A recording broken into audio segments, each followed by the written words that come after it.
that you see. Chill, wait a minute. Pine cone or pine box, snake trying to put you in it. You gonna need your juju brushes and measures to fix this. Use a fire breathing technique to fortify your defenses. But who, what, where, when? Somebody you think is your friend. Stay away from street corners around the hour 11. Visualize yourself walking at night, encased in light. Heed not his counsel, you will reach heaven. But I'm only 23, I got no enemies. All I do is spit similes. Why would anybody wanna injure me? The nature of the threat to you, my son, is no injury. These dudes trying to injure me. Listen to me, says if you properly turn on your light, you raise up out of the sphere of danger, darkness, candle with shadow bright. Man, it's a damn scam, use a damn sham. If not, you just say get the hammer, go bam, bam. Push your eye, youngin'. Peace. It's your brother Saanuaqa, and I'm back for part 3 of Why Divination. Okay, so I wanted to expound a little bit on the piece about the relationship between Heru and Tehuti, because this is probably the most important relationship that divination hinges upon. But not only divination, there's so, when we approach this whole concept of living life in this world, the two faculties that will probably be the most important in terms of how we deal with our own energies and how we deal with other people and situations will be the will and the wisdom faculty. So we need to just get into that just a little bit more.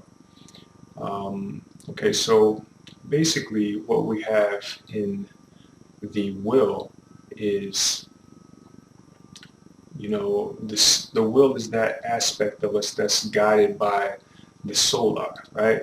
As above, so below. So everything that's out there, right? You find that all the planets and all of those things are in our being, So the aspect that's guided by the solar principle is the will, right? So, basically what you have is, the will is the center, right? It's that thing that's in the center. If you understand the tree of life and you understand where Heru sits on the tree of life, he's diametrically right there in the center, right? If you look at, say, a company, right? The president of the company will be at its center. It will be, the executive seat of leadership is right there in the center.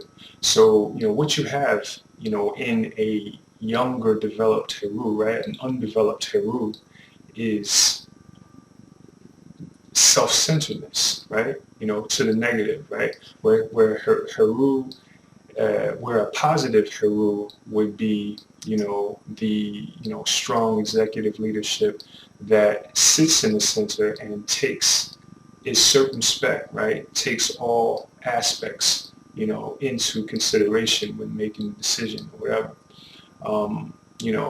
It's a balanced situation where you have a properly developed Heru.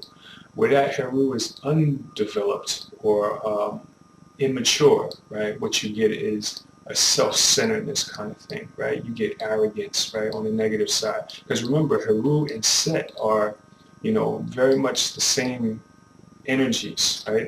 They're pretty much two sides of the same coin. Only the thing that separates them is that Set looks down to, to rule that which is beneath them, right? When you look at something like Set, you would see like a pimp.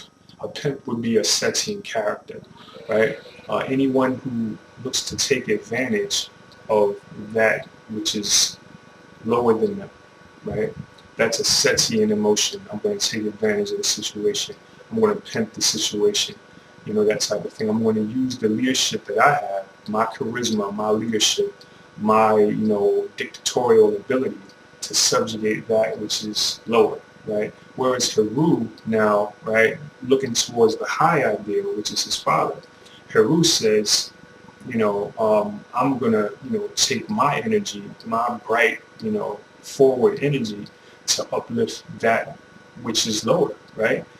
To uplift or to reach upward towards that which is higher, which is my father, which is Tehuti, and the higher principles, right?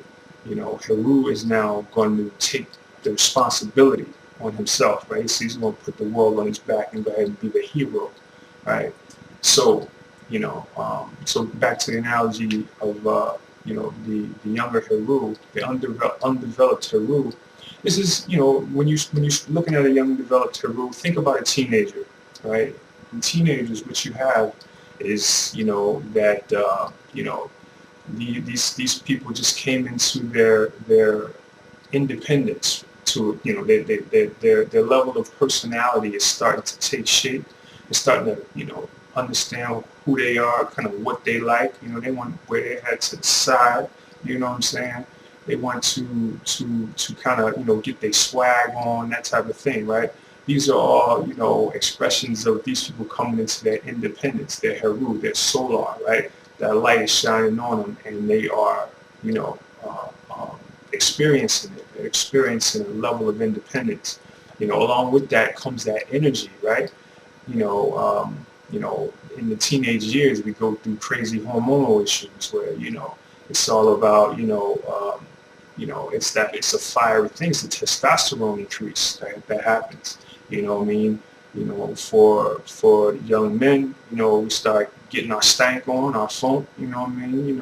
We start growing hair, you know what I'm saying? And, we start to, there's a heat, there's that sexual heat that's coming up, you know what I'm saying? So, and the same thing that happens in females as well, you know what I mean?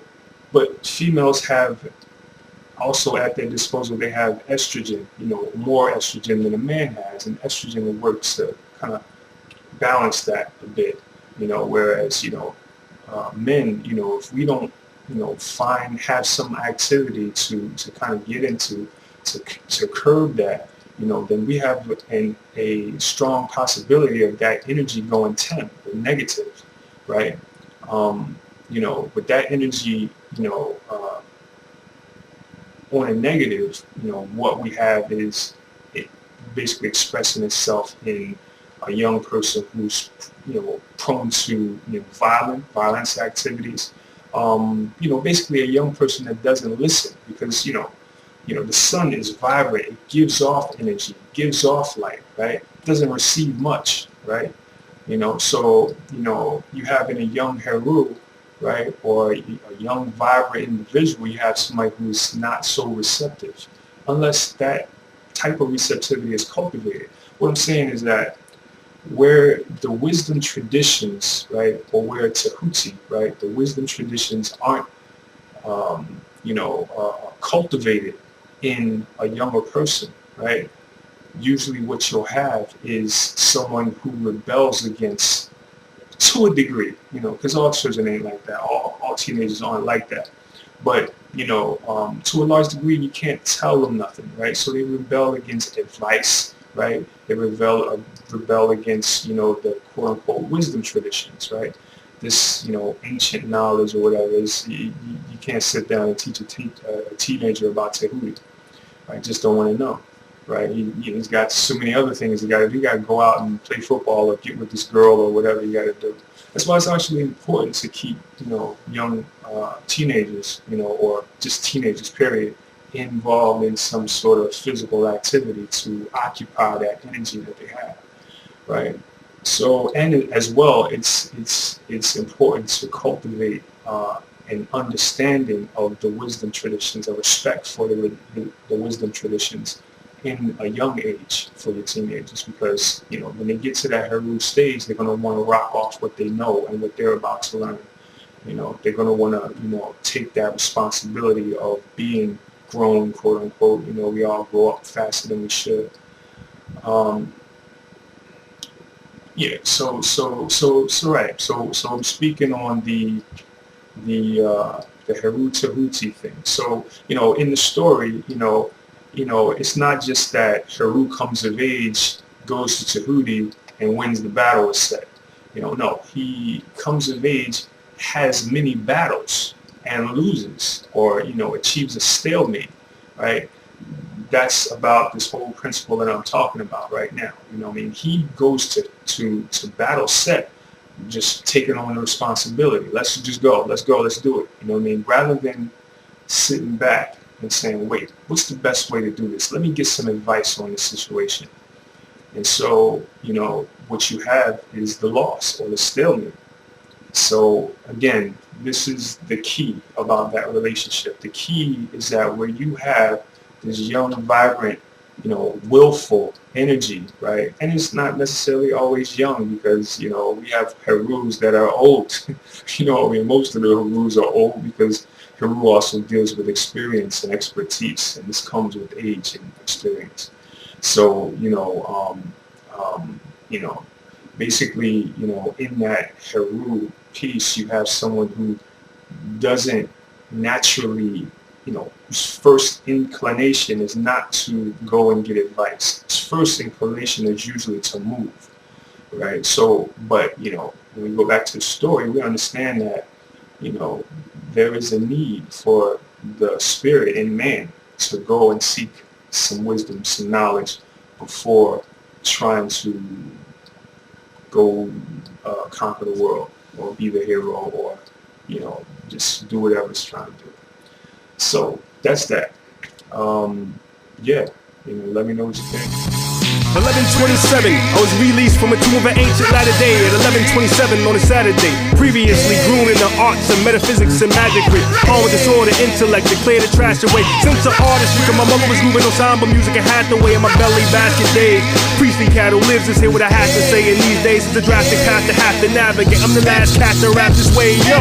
General Mars rises the whole, Capricorn rises, the sun shines, it's midday, the sky's lit, the brightness is benevolent, and I'm heaven sent to earth, many surprises. For he who run a corruption policy creating the crisis. The constellation of Scorpio, Jupiter joins the sun on a float over Neptune, 7 days for the entrance of Jehovah. And yo, my name ain't Jay-Z, oh no, no. I'm post here in the person aside.